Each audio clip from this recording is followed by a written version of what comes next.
As you said, definitely I would like to start to give you the prospects of Internet of Things from an industry perspective. You have already given my introduction. So just to have a more brief about how I started my journey is like when I was doing my engineering, I was very much interested in technology domain, and starting after that, immediately after passing out, I started my company.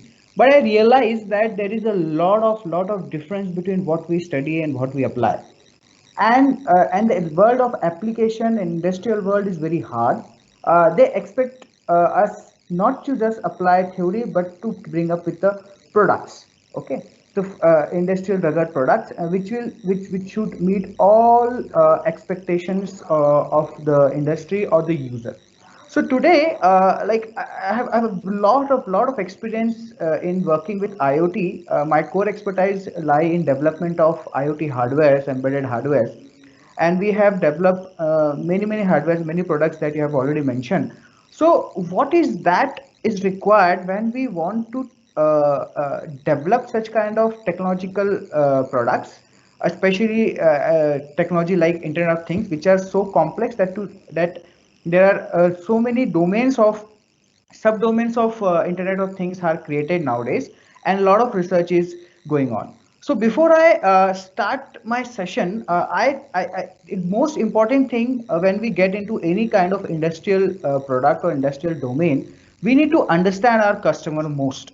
Okay, so how our future is shaping, right? If we are targeting our future generation, we should know how our future is shaping and where we are heading. So I would like to start with a video which is attached in my presentation, and to give you just a glimpse of the future that's going to come, right? How our houses, this video is focused on our house or our home, but the same technology is going to extend it in a lot of other domains. So I will start that video, and after that we'll start the discussion, and I'll be very happy to take up the questions during the session as well. I'll see how I can see the chat because so just to have some disclaimers, the content shared in the presentation are subject to copyright, so unauthorized copying and distribution is prohibited.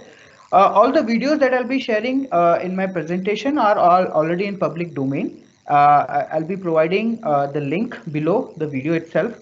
If participants required, I can share all those links at the end of the session as well. All these videos are being shared only for educational purposes, so we don't claim any copyright for those videos. So let's start with that video I was talking about. And when I first saw this video, it really had a lot of impact on me, especially as a designer and developer of such kind of technology. It really inspires and excites us. So let me share that excitement with you, and then we can discuss how when we have to develop product from industry perspective, what approach we need to follow, and how diligent development process we need to take up. So let's start with the video.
Sir, no audio.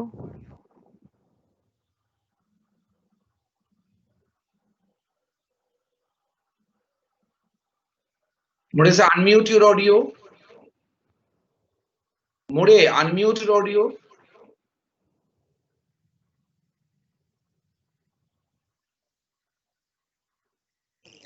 Yeah, I'm sorry. This is first time for my Microsoft platform, so I'm unaware about all these click buttons. Yeah, So yeah. I No hope issue. I'm audible now. Just continue. Yeah, yeah. So after watching this video, I hope you must be saying that it's simply wow. Like this home, if you can live in such kind of a home, it will be very really a very wow effect, right? So and this is not just possible that it's taking too much of time that this future is going to arrive. It may come hardly within a 10 years or a decade time. And IoT is the key technology to have such future that we have just saw, right? But what is the most important thing in any technological product, which we everyone have to understand, right? When we develop any kind of technology product, what is the most important thing that we product have? I would prefer to have answers from you, but being an online platform, I'll give you answer straight away. It's the human touch, right? So if you can see in that video, it's not just technology, but it's also giving a human touch, right? It's all the technology is aligned in a way that the human feel very much comfortable and very much aligned to it. Technology has been there since a long, but how to develop it like so that humans get a very humanly feeling with a technological product is what is most important. And who will be the architect of such amazing future? Of course, we engineers. So we definitely need, as an engineer, we don't just need to understand the technology, but the human part of it, the behind part of it, the user part of it, right? And although this video seems very inspiring, but say for example, such kind of products are if such kind of products are available in India, we will still find very few buyer for it, at least in India. Why? Because such kind of solution are not specific to Indian problems. Maybe people in India may not be able to spend money for such kind of technology for their home, but maybe they'll be ready to spend for say offices, maybe say railway stations or say temples where the crowd management is a big issue. So whenever we develop any kind of IoT technology, the most important part is understanding the problem well and then getting into the nitty-gritties and the details of the technology to develop the exact user experience that we are looking for.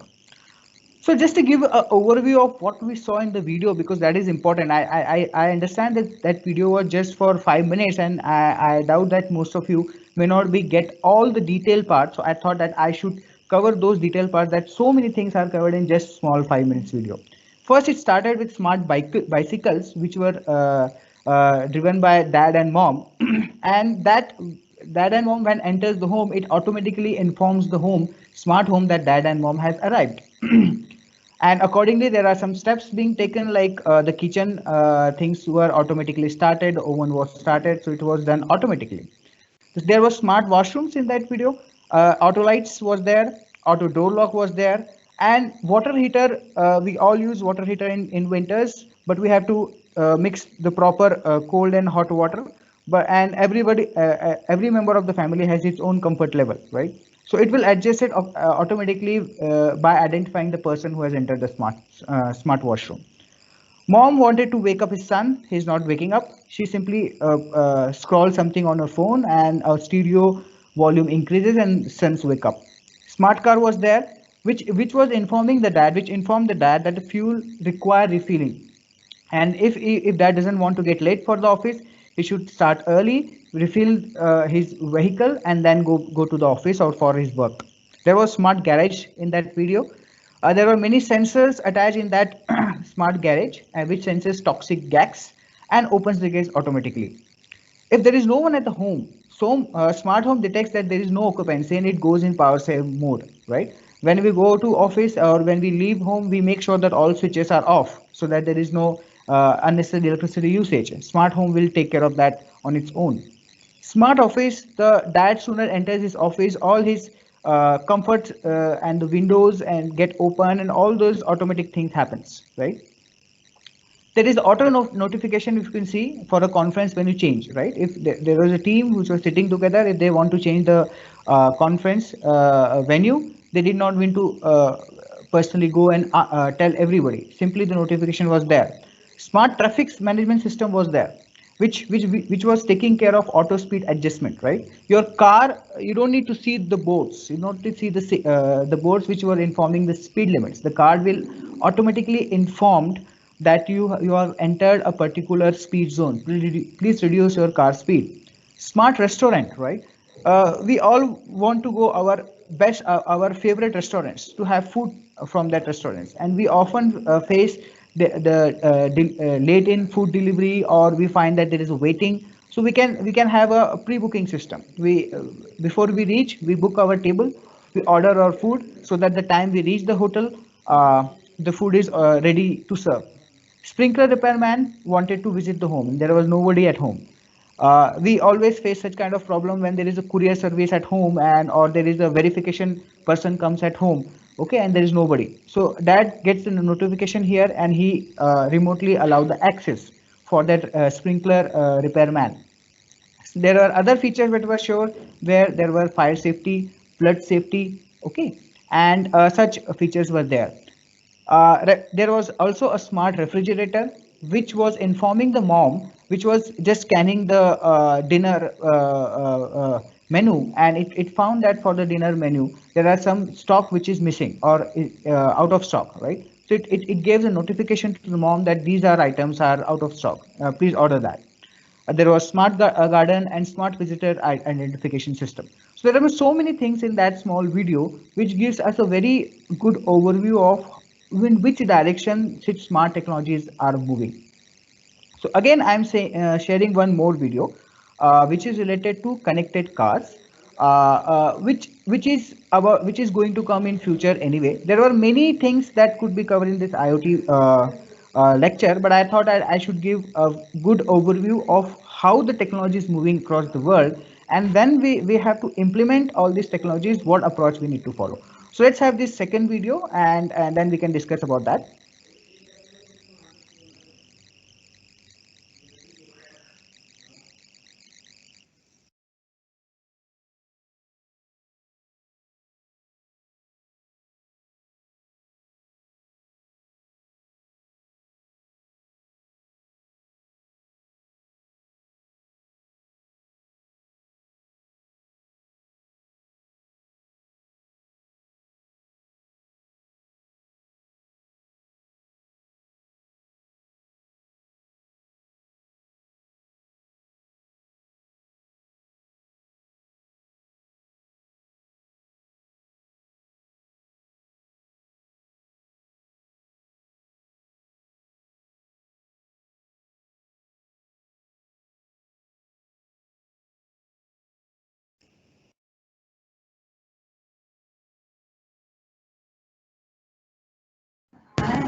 I think there is some background noise. I request participants to please mute their mics.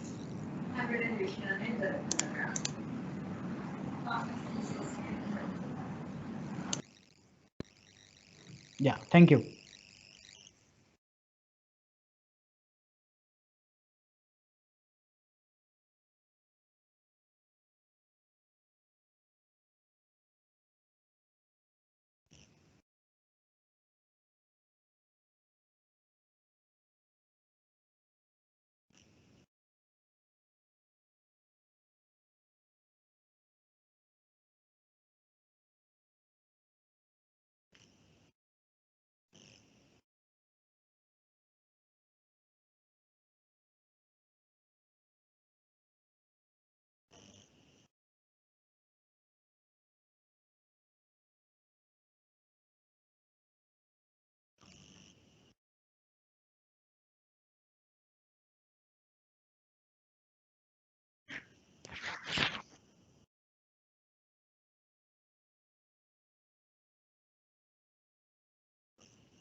Great. So in this video, you can see that like how our cities is going to change if we are going to use the connected cars. So the concept of the connected cars is very simple, where cars can communicate bidirectionally with the other system outside the car. It could be the traffic signal. It could be simple the speed boards that we see, traffic boards, and even it can talk to your home or maybe other infrastructure. So connected car technology is already present across the world, although it's just in a development, in a preliminary stage. It has to reach to a mature state. It will take some time, but it is already there. So it allows the car to share internet access, hence data, with other devices both inside and outside the vehicle. General Motors were the first to bring such connected car concept in 1996. So vehicle can communicate with the surroundings by these following ways. It can communicate to the infrastructure, vehicle to other vehicles. So vehicle can also communicate to other vehicles. It can communicate to cloud, pedestrian. If somebody is talking on the road, the car will know, and things like that. So I also had a lot of other videos which can give a very good understanding how this is working. But I think these two videos gives us a glimpse about our future, and it also requires that the kind of diligence and the kind of hardware that we need to put in to understand these technology and develop different kind of products. So just for the sake of understanding, I have a few videos about IoT. Maybe I'll share that because I've thought that I should include in my presentation. After that, I'll cover the layered architecture of IoT, which is, I think, the main part of my talk today, where how you, if you want to develop your own project or product related to IoT, how you should start and what should be the process. So I'll just again play this video. I hope it's audible now.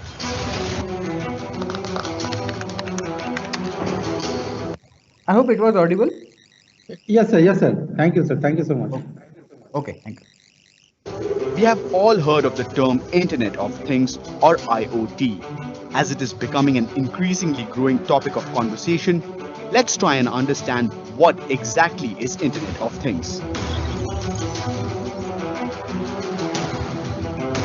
You may be watching this video on your PC or phone and it is connected to the internet.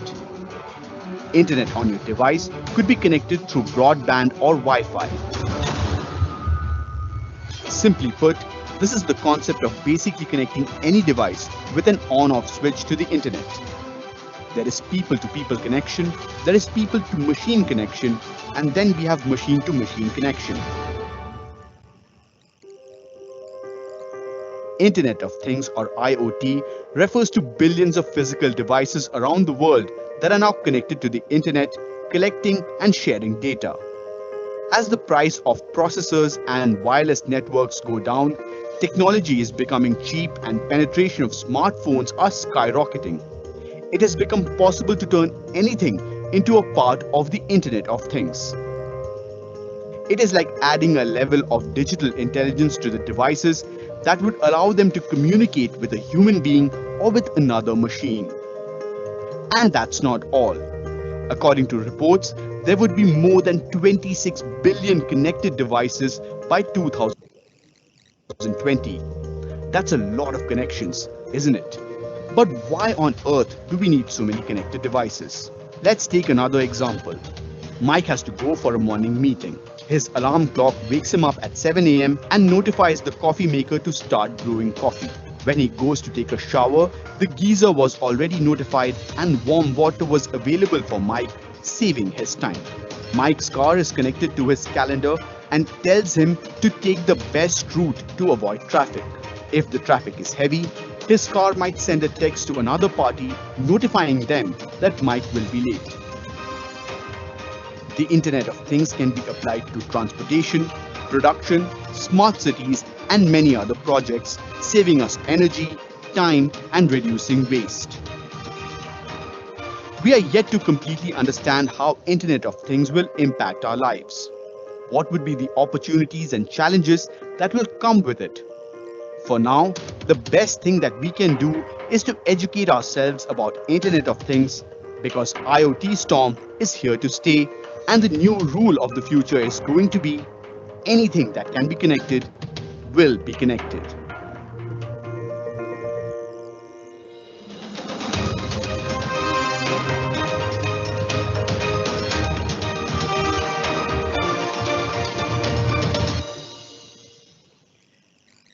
Great. So this video gives us a good understanding of what IoT is all about.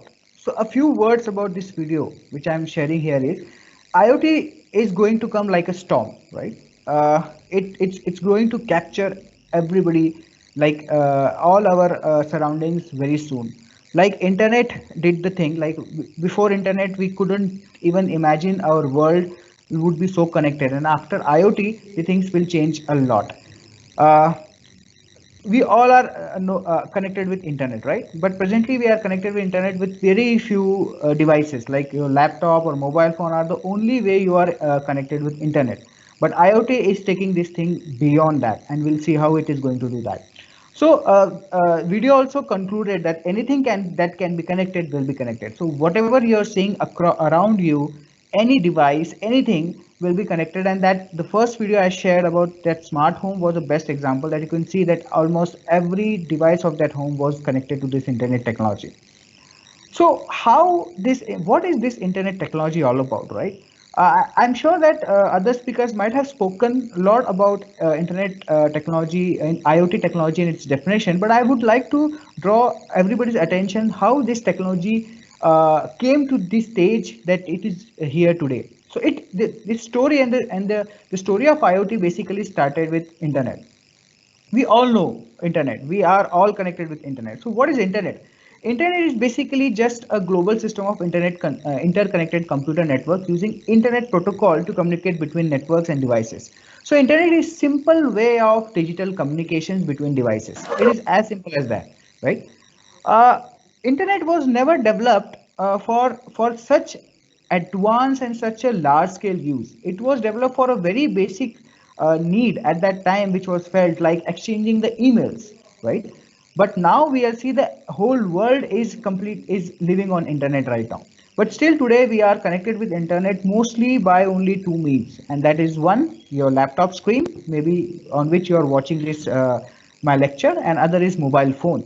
I doubt that there will be any other medium that you're using to get connected with internet. So you can say that internet today is mostly helping mainly human to human connection. Like the two humans are connected through internet. So be in your city, in your country, or anywhere on the globe, you can connect with that person through internet. What is IoT different compared to internet? Okay, so internet is simply extending the power of IoT is simply extending the power of internet beyond humans. It says presently only humans are connected, although there were some machines were also connected, but the scale of connection was not that big compared to humans, right? So there are billions of humans living on this planet, and I think most of them are connected with internet. But there are multi-billions devices on this planet, but they are still not connected. So IoT says that why not connect all these multi-billion devices through internet? Okay, so IoT says that it asks for human to human connection, it asks for human to machine connection, and thirdly it asks for machine to machine connection. So when IoT will be in place, all these connections will be established.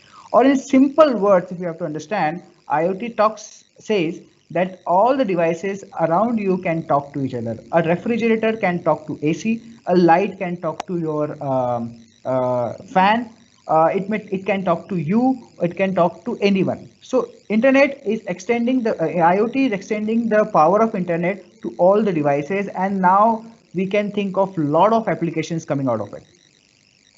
So this is just a formal definition. I'll just read it out once and then I'll move forward. So IoT talks about it's a network of physical devices, vehicles, home appliances, other embedded items with electronic software, sensors, actuators, connectivity, which enables these objects to connect and exchange data.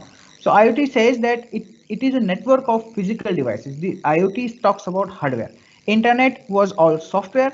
IoT talks about hardware. It should be some kind of hardware. It can be a vehicle, it can be any kind of home appliance, or it can be any other device that you can think of.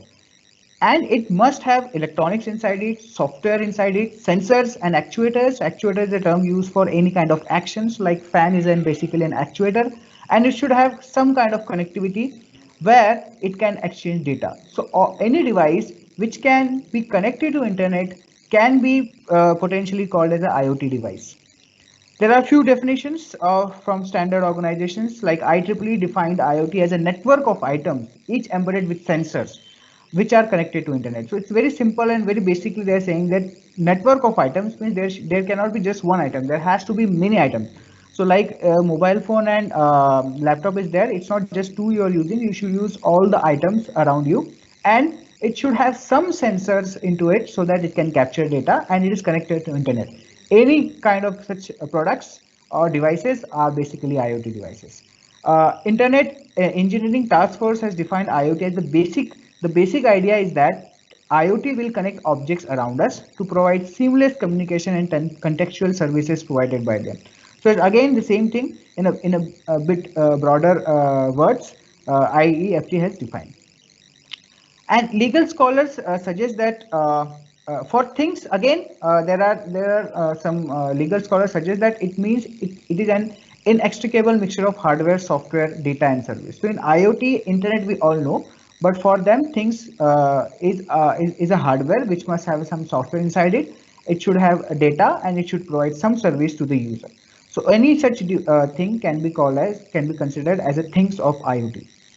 So this was about just brief intro about IoT, and we all maybe by this, because today is the end of the session, you already know that it all started with Kevin Ashton of Procter & Gamble, who coined this word Internet of Things. So I'll quickly move on to the architecture of IoT that I've developed myself. Okay, so here I would like to throw some light on IoT. IoT is still a very new technology. Even I disagree to call it as a technology. It is basically an application. When we say technology, what we do is we need some different hardware, some different programming, some different infrastructure. Like for example, when you want to use internet, you must have at least Wi-Fi at your home. And for Wi-Fi to work, you should at least have some optical cable or some telephone connection at your home. So for IoT connectivity, we had to create a whole infrastructure. We had to build a complete infrastructure so that internet can work. So in an area where there is no mobile network, or there is no optical fiber, or there is no telephone connection, you don't have internet, right? So internet requires some infrastructure, right? Beyond that, you cannot use internet. IoT says for using an IoT or developing an IoT product, we do not need a separate infrastructure. That was the main concern of IoT. It wanted that whatever infrastructure is available, we should use the same infrastructure and should develop our product based on that. So IoT basically uses the existing technologies, integrate them, and make this whole product form, right? So if we wish to implement a IoT product, I believe that this layered architecture will help you a lot to develop your products. So there are, I've broken down the IoT application into 5 layers. The first layer is about sensors and actuator. The sensors and actuator layer basically talks about how our hardware is connected with the physical environment. It is the only layer which is connected with the physical environment. To give you a very good example of an IoT application, let's take the example of, say, smart home. We all been hearing about smart home from a pretty long time. So how a smart home should look like? It should have different sensors installed at different locations, right? Maybe it can be camera sensor to recognize the faces. It should have maybe human detection sensor, obstacle sensors, humidity sensors, temperature sensors, gas sensors. All kind of sensor has to be used in a smart home application. Let's take some other example. Say, for example, we are looking for a smart car, where a video I'll be sharing again. In a smart car, again, you need other than sensors which will be taking inputs from humans, like your temperature, your car temperature, AC temperature, or humidity. We should also have other kind of sensors which can take the vital information inside your car. like what is the temperature of your engine, what is the oil level, what is the status of your brake, is it wound out or not, what is the fuel level. So all this sensor has to be installed inside the device, right, inside your car. So I think that layer one is the most is the important part of IoT, which actually interact with physical world. So sensors are used in layer one. Actuator is word used for anything which does some task, right? So for example, if there is, if you take a very simple example, that if there is a temperature, low temperature in a room, the fan should stop working. So here the temperature sensor act as a sensor of layer one, and the fan itself is act as an actuator of that layer one. So once we have chosen for any kind of application, first we need to choose our sensors and actuators. Once we have chosen our sensors and actuators, we need to identify the processing hardware to be used so that all this data can be captured and sent to internet, right? So layer 2 talks about some processing hardware. The processing hardware could be anything. It can be an embedded system, it can be your mobile phone, even your computer can be a processing hardware. But since IoT wants technology to be used on a very large scale, right? There will be billions IoT hardware. So obviously, costly hardwares like laptop and mobile phone cannot be used in layer 2 for many reasons, because of cost and also for power consumption and a lot of other applications. So IoT is putting forward very major challenges for the development of hardware for IoT application, although a lot of work is already going on in this direction and very interesting hardwares are coming up. But processing hardware for IoT will be way different than the traditional hardware that were used for other kind of applications so far. So the third layer is all about connectivity, because without internet, nothing is possible in IoT, right? So layer one and layer two was there from since long time. It's not that IoT has come up. That's why layer one and layer two were developed, are being developed. So there were such hardwares, embedded hardwares are being there from long time. Sensors and actuators are being developed from long time.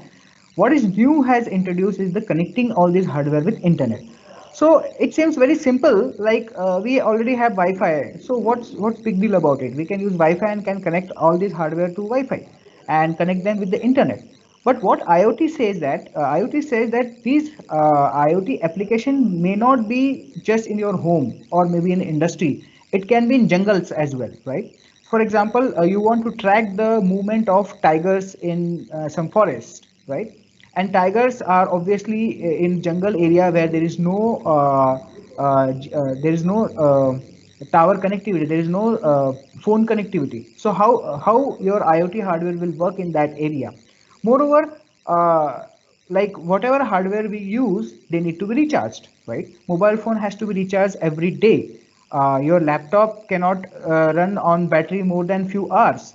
So if we have to install a hardware in the neck of say the tiger will not turn up to you every day for the recharging that particular hardware. So definitely we need some different kind of technology, different kind of wireless communications, which will not only be very low cost, robust, but should also support very low power, long range, and things like that.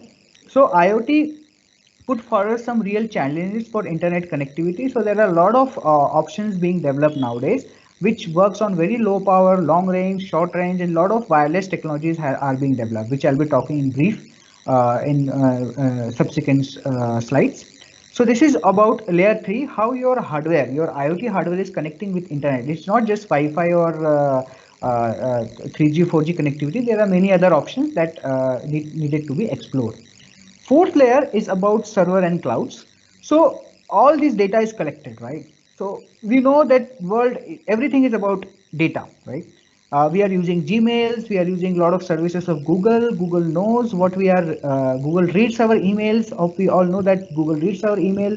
So if say, for example, I ordered some component from an IoT vendor, Google will know that I am ordering component from IoT vendor, and on Amazon, it will throw me the ads which are relevant for me, right? So all this data will make sense when we bring out meaningful information and use that data for our any usage, maybe for our comfort, for understanding the user insights, or for safety, for any kind of application. So all this post process of whatever data is collected from sensors is done at server or cloud level. So when we send this data to the server and cloud, it is this layer which basically works on the data provided by the previous layers and take the relevant actions required. It takes all the relevant action required and again communicate to other layers to take those actions, right? Nowadays, we are moving to very advanced domain, that is data analytics and AI. Server and cloud layer doesn't only mean that it will analyze the data. In many cases, it is not essential to analyze the data. It is just to present it. So, say for example, a kind of product that I've developed is IoT based solar power generation system. So, in that product, what I used to do is I install my hardware on a remote solar panel where the access is very difficult, like it's being installed in a remote area. So if there is any fault in that product, it takes days to repair that product. So I simply did, I just install my hardware which can connect to existing GSM network around it, and it can push the data to the server.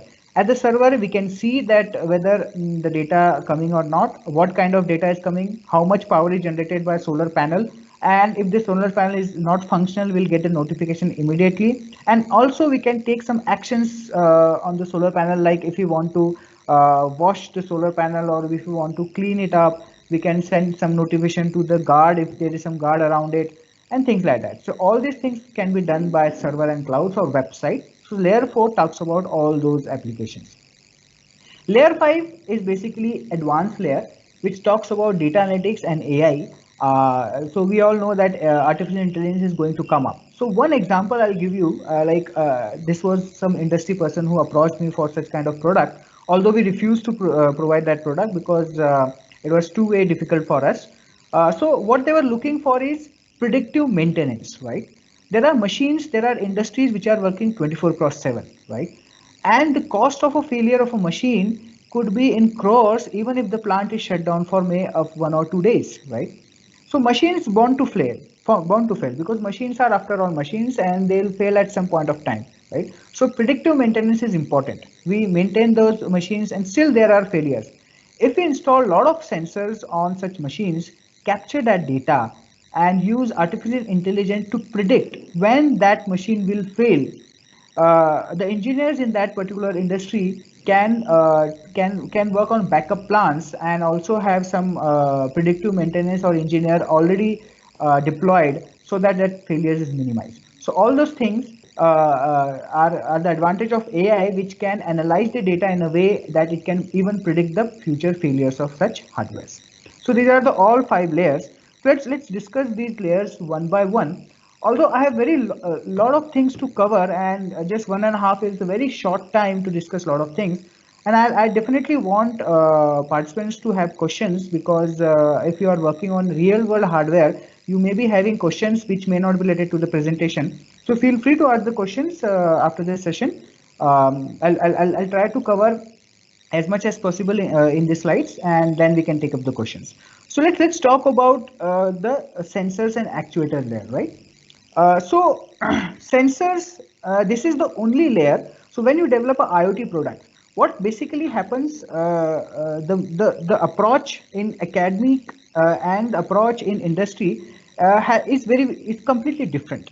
When we work in academic domain, what we do is our main focus is on, say, on research papers or developing a technology kind of.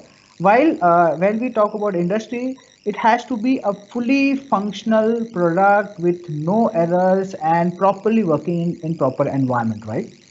So when we develop a hardware, IoT hardware, we cannot develop the hardware at one go. We have to develop in parts, right?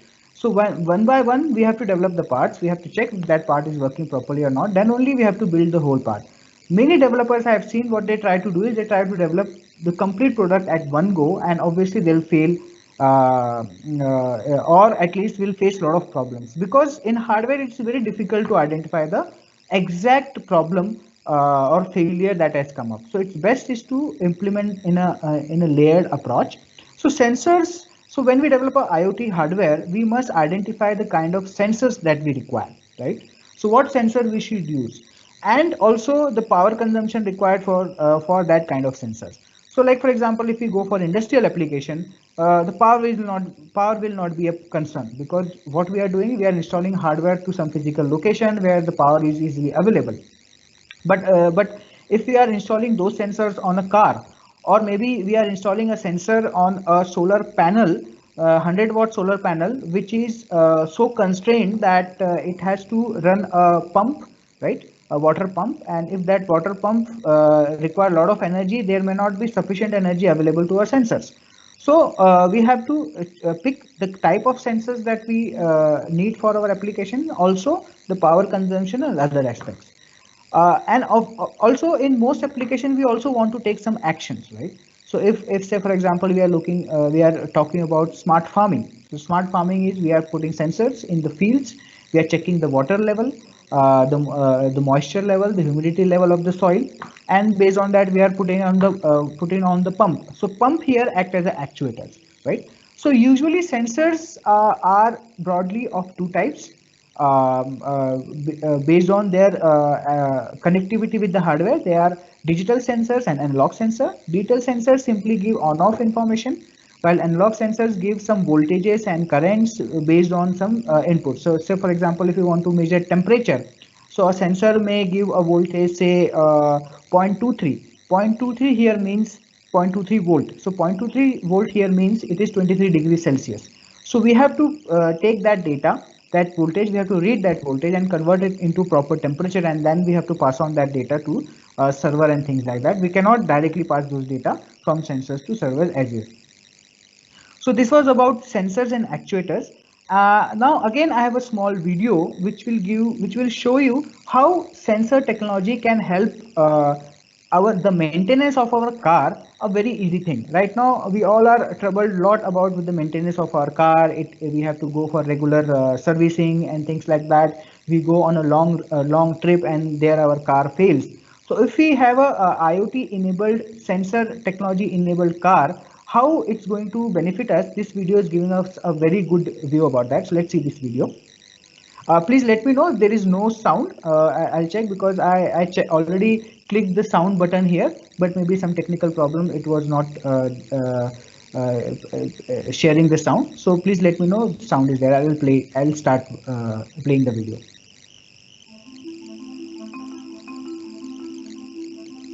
The Internet of Things is changing much about the world we live in, from the way we drive to how we make purchases, and even how we get energy for our homes. Sophisticated sensors and chips are embedded in the physical things that surround us, each transmitting valuable data that lets us better understand how these things work and work together. But how exactly do all these devices share such large quantities of data? And how do we put that information to work? Whether we're improving the production of a factory, giving city residents real-time updates on where to park, or monitoring our personal health, it's the common Internet of Things platform that brings this diverse information together and provides the common language for the devices and apps to communicate with each other. The process starts with the devices themselves, which securely communicate with an Internet of Things platform. This platform integrates the data from many devices and applies analytics to share the most valuable data with applications that address industry-specific needs. Let's start with a simple example, a car. After taking a long road trip, Rebecca notices that her check engine light has come on. She knows that she needs to have her car looked at by a mechanic, but is not sure whether it's something minor or something that needs immediate attention. As it turns out, the sensor that triggered Rebecca's check engine light monitors the pressure in her brake line. This sensor is one of many monitoring processes throughout the car, which are constantly communicating with each other. A component in the car called the diagnostic bus gathers the data from all these sensors, then passes it to a gateway in the car. The gateway integrates and sorts the data from the sensors. This way, only the most relevant diagnostic information will be transmitted to the manufacturer's platform. But before sending this organized data, the car's gateway and platform must first register with each other and confirm a secure communication. The platform is constantly gathering and storing thousands of bits of information from Rebecca's car and hundreds of thousands of cars like hers, building an historical record in a secure database. The manufacturer has added rules and logic to the platform. So when Rebecca's car sends a signal that her brake fluid has dropped below a recommended level, the platform triggers an alert in her car. The manufacturer also uses the platform to create and manage applications that solve specific issues. In this case, the manufacturer can deploy an application on the platform called the Asset Management System. This application oversees all of their customers' cars on the road, as well as all the parts in their warehouses. It uses the data from Rebecca's car to offer her a potential appointment time to service her car, directions to the nearest certified dealer, and a coupon for the service. What's more, the app will ensure that Rebecca's brakes are covered under her warranty, that the correct replacement part is ordered, and then sent to the dealership so it is ready when she arrives. But the manufacturer's analysis does not stop there. They have also deployed a continuous engineering application that tracks not only Rebecca's car, but hundreds of thousands of others, looking for ways to improve the design and manufacturing process of the car itself. If the same problem in her brake line crops up in a critical number of other cars, the manufacturer uses applications custom built for the automobile industry to pinpoint the exact problem. They can see if these cars were made at the same factory, used the same parts, or came off the assembly line on the same day. So what do all these pieces add up to? Streamlined inventory management for the dealer, a better, safer car from the manufacturer. And for Rebecca, it means she can be back on the road faster and get to where she's going safely. All thanks to the Internet of Things.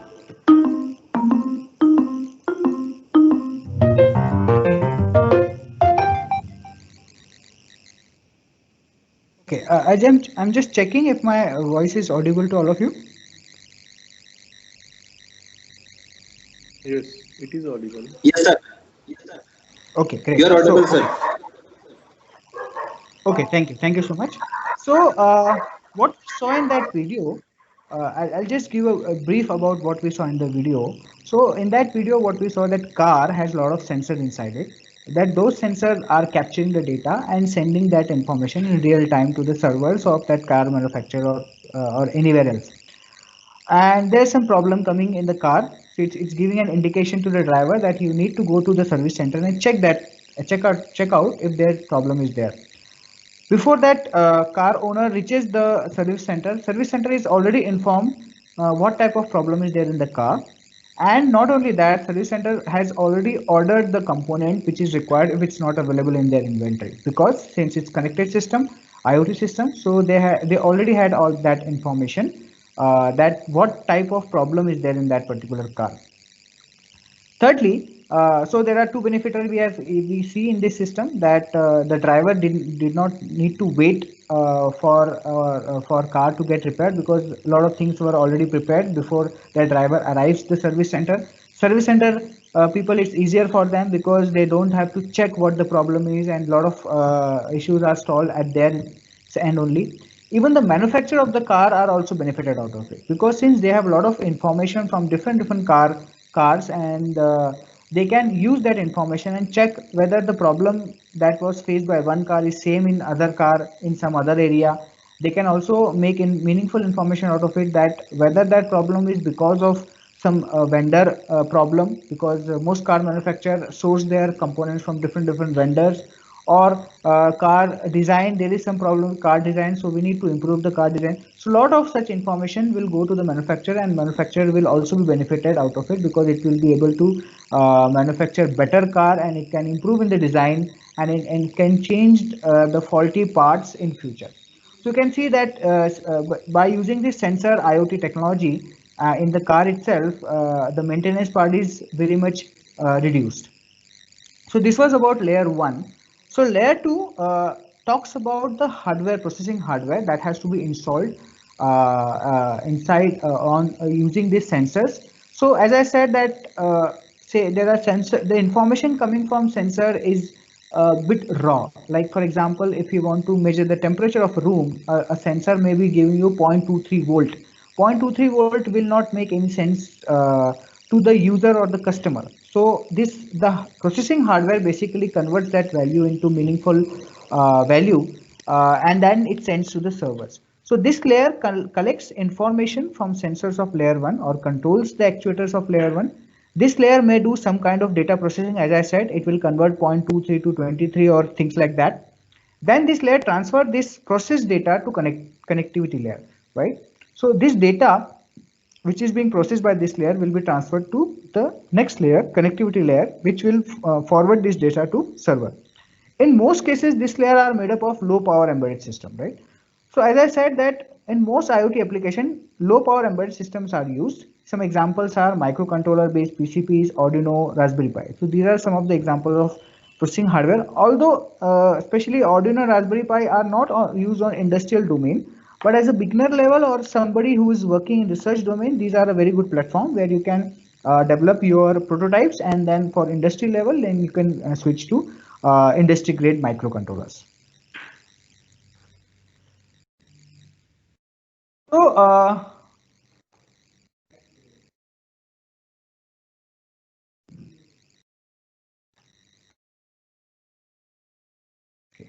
I think I again lost contact. So I'll share my presentation again.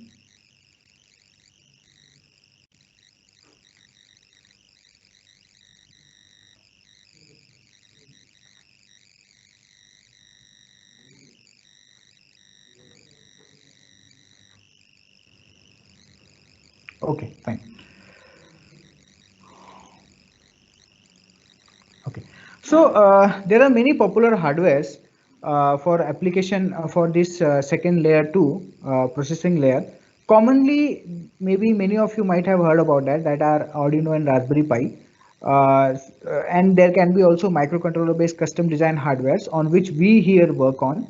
Even your mobile phone can also act as a IoT device or a processor layer. The example of mobile phone being used as a IoT device is like Ola and Uber that you are booking, because your IoT device is also helping you to identify your exact location, the way you travel, different routes. That app captures that route, and based on that it generates the bill. So your mobile phone can also be called as an IoT hardware. So there are many such kind of hardwares which can be used for the processor layer. Okay. So this is just to give an overview how Arduino Uno look like. I won't be talking much about it, but this is a very easy to use hardware and very much popular among a lot of hobbyists who develop their projects using this hardware. And there is also Arduino Uno is basically a microcontroller based hardware, and it has a very easy programming environment where we can easily use open source codes and develop our application as well. Raspberry Pi is also a very interesting hardware which is used across the world. It was designed to be used in schools as a low cost computer, but over the long run its application was identified by many interesting developers, and even Raspberry Pi kind of hardware are used in complex technologies like robotics and things like that. So to understand what kind of hardware we should use, right? So I've just provided a brief overview for using the kind of hardware for your IoT applications, right? Although it's bit early because I'm just giving an introductory part of how hardware should be developed. But those of you who already have some hands-on experience in IoT, they will appreciate these information that we'll be sharing on these two slides. So when we need to choose a processing layer hardware, or a programming platform which can be used for, say, for example, for developing our IoT product, it is essential for us to understand what kind of application we are looking for. So let's compare these two hardware. Like Arduino Uno is basically a very low cost board which is available around 400 or 500 price in the market, and it can be well suited for a lot of IoT applications. And Raspberry Pi is available from 2500 or 3000 price line, right? So one is available at 500, other is available at 3500, and even you can use mobile phone which is costing around 5000 plus, and your laptop. So how to choose your hardware best suited for your application? So maybe this comparison will give you a good understanding. So for Arduino is a low cost. So if cost is sensitive, maybe you should go for Arduino. RPi is a higher cost for sure. So here, if we can compare the cost point of view, obviously Arduino is the winner here. However, obviously low is not the best. because it has lower processing speed, right? And Raspberry Pi has higher processing speed. So do we need a very high processing speed, or do we need low processing speed? So it depends on our application. So say for example, if we simply want to detect the motion of human and switch on and switch off our lights, then definitely we don't need too much of processing, right? So we can develop such kind of application using Arduino Uno. But if we want to develop a face recognition kind of algorithm where a camera is capturing the face of the person and it is trying to identify who that person is, then obviously we need higher processing. So for that higher processing, we cannot use Arduino, and here Raspberry Pi has to be used. The coding, the way we code, obviously developing a hardware developing a hardware for RT application, you definitely need to code it, right? So Arduino coding environment is much simple. It is in C or C++ language.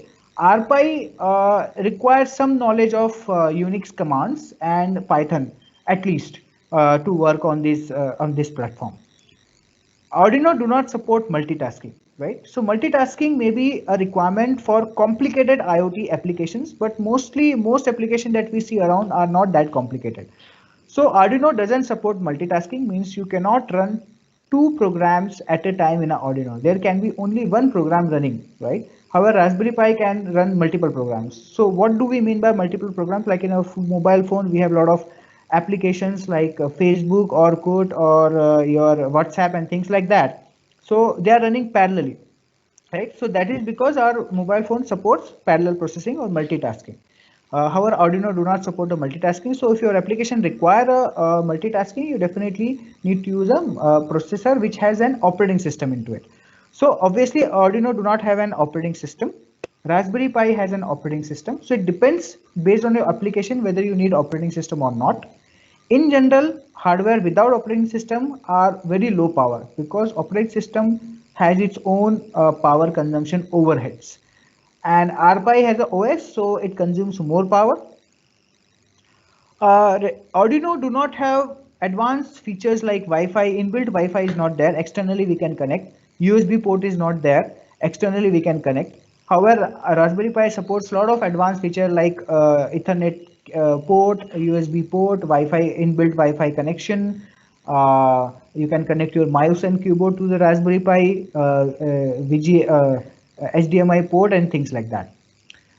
However, OS may, when we have an operating system, it may sound like we may run multiple programs, but operating system has its own problems, right? Operating system can be slow, it can crash, it can hang.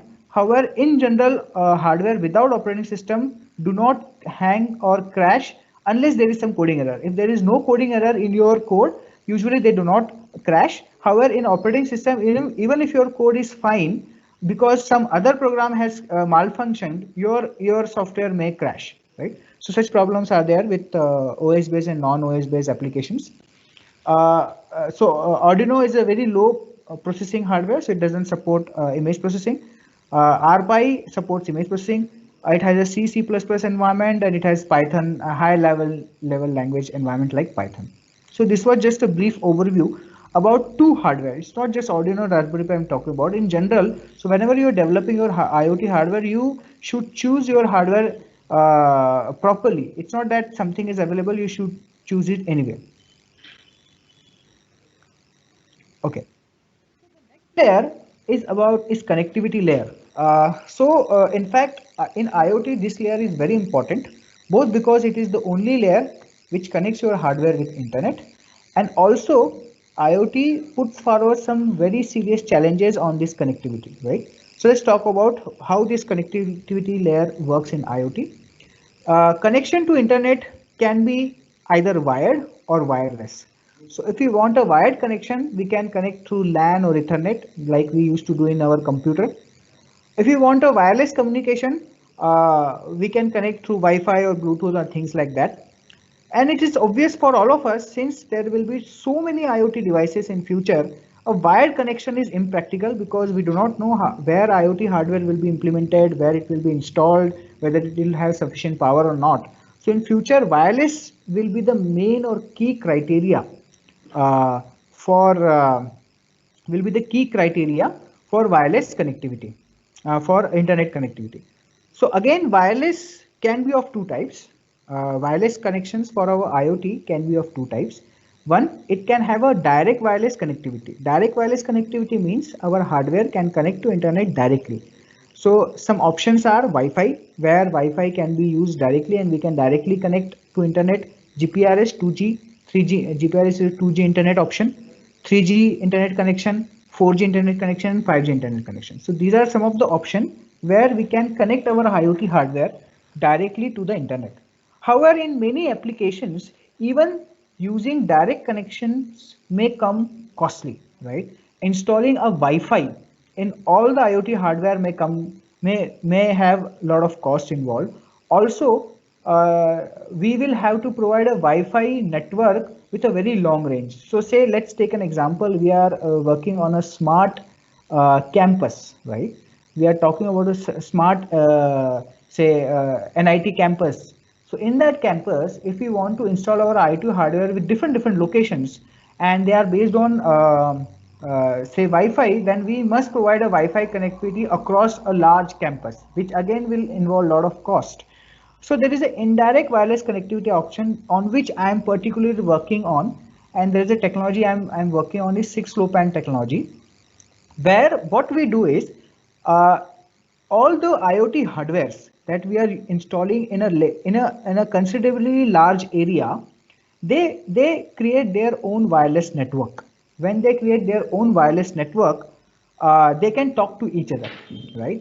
So by having this feature, what they do is they do not need internet connection in all the devices. So what they do is they first create a wireless connection among themselves, and one of that device will have an internet connectivity.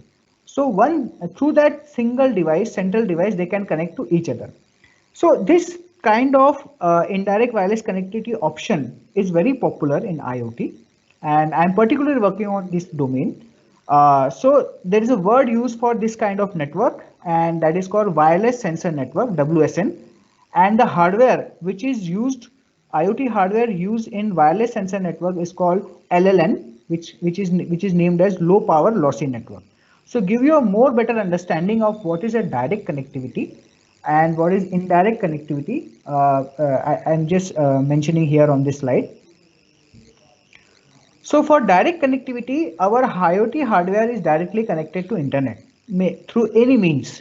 So example I already shared, Wi-Fi, 2G, 3G, 4G. So in that, so if our device has a Wi-Fi module, if there is a Wi-Fi available in that area, our module can connect to internet directly.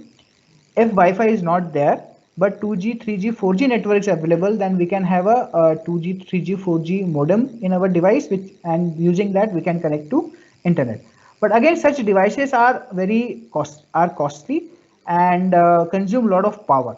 So what is the more popular connectivity option in IoT is basically WSN, wireless sensory network. So how this wireless sensory network works? Rather than connecting each and every IoT hardware directly to internet, what they do is they create a network, something like this, right?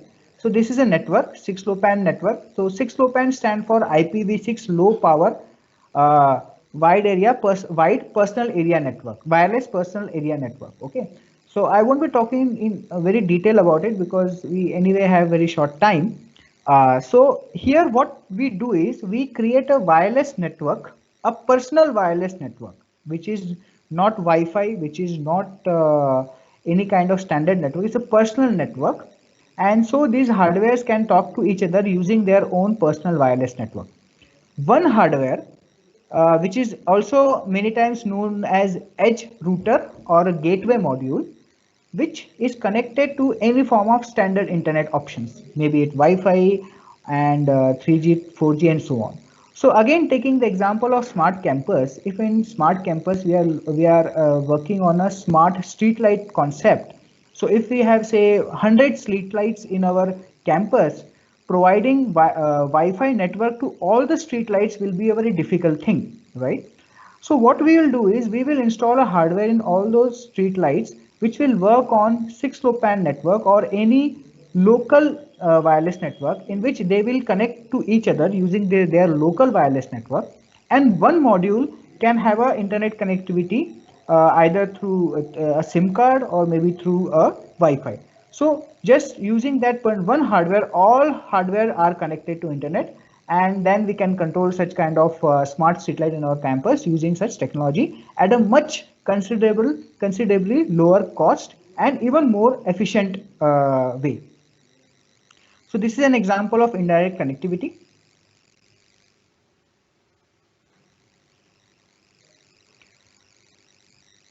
Okay, so next, so wireless sensor network is a term used for a particular network created by different IoT devices when they create their own wireless personal network. So what is the qualities of such kind of a network? It should be self-configured. What do we mean by self-configured?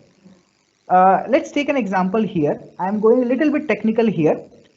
Say there is a device here being shown as heat. There is another device shown as sound, and there is an end device which is shown as sync here. This heat device want to connect to internet and want to send some temperature information. Say it is sending some temperature information. Say that temperature is 50 degrees. Now this wireless network is not something like that it is reachable directly to sync. It has to send data to this sound box first. Then that box will transmit that data to this box, and then this box will transmit the data to sync, and then sync will transmit data to internet, and internet will go to user. If user is having automated system, it will reply back, or user can take some action. It will reply back to internet.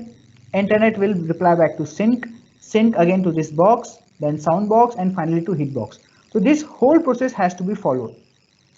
So when we talk about self-configured, what do we mean by that? All these devices need not to be specifically configured. Like we don't need to tell heat that where is sync. It should be able to find its sync on its own. It should able to create a network on its own. It should know that heat should send data to sound should to this box and then this box. So there are very standard, very popular protocols like 6LoWPAN, LoRa, and things like that, which make sure that they configure on your own, and for a coder things become easy. Second feature is infrastructureless. It doesn't require a separate infrastructure. To use Wi-Fi, there should be Wi-Fi network available. To use 2G, 3G, or 4G, there should be some network available. Okay, so such WSN do not need a network. They can create their network on their own. So these are some important terms related to IoT. Okay, then WSN is an area of research, and there is a lot of research happening in this area. A lot of people around the world are working on WSN network, and there are very good products coming up. In India, this research on this domain is little limited, and some IITs are working on it, but still they're not on that scale. So why do we need such kind of networks, right? Because the existing hardware are costly. They may be power hungry, because say if you use standard Wi-Fi consume a lot of power, right? So our device may get discharged fast. So only option that we are left with some critical application or some remote application of IoT is the LLNs, which stand for low power lossy networks. Advantage of a wireless network is it's flexible in both in terms of location, capacity. It's scalable. We can scale our model, and installation is quick. We simply just switch on the device, give it power, and it will connect to wireless network. So that's why wireless is the preferred connectivity technology for IoT. So then there are different wireless networks. So I will not cover this here because it may go little technical, and for just for such a short session, it's better that maybe in future we can talk in detail about this. Just briefly, I'll talk about here. This slide is interesting. So when we have a wireless network, they can be either star. They may follow a star topology, or they may follow a node topology, a mesh topology. So what happens in the star topology? There is a central hub which is connected to all the other devices, right? So like your computer, if a computer is connected to a internet network of your say campus, that data will not directly go to your another computer. It will have to go to a hub, and hub will connect to your computer. So central hub is connected to all the hardware, and through that central hub all the devices are connected. There is also extended star topology available, where there may be multi hubs, and every hub may have different nodes connected to it, and they are communicating with each other in this manner as shown in this diagram. However, the problem with this kind of topology is this is not suitable for unreliable networks. Like for example, if this hub is unreliable, right? If the power of this hub goes off, all systems stop working, even though other systems still have power. So star topology is useful only in reliable kind of network where electricity doesn't, or the hardware are good, or reliability of electricity is good. So there it is suggested. But in unreliable domain like IoT, and especially if they are used in a very remote areas, we must go for a mesh topology. Mesh topology here talks about that all devices are connected wirelessly to all nearby devices, and then they try to figure out which is the most efficient route to transmit the data from one node to another node. So mesh technology topology is preferred again for IoT kind of application, but it's not compulsory that you should use this mesh only. It depends the kind of application you are going for. So this is communication layer.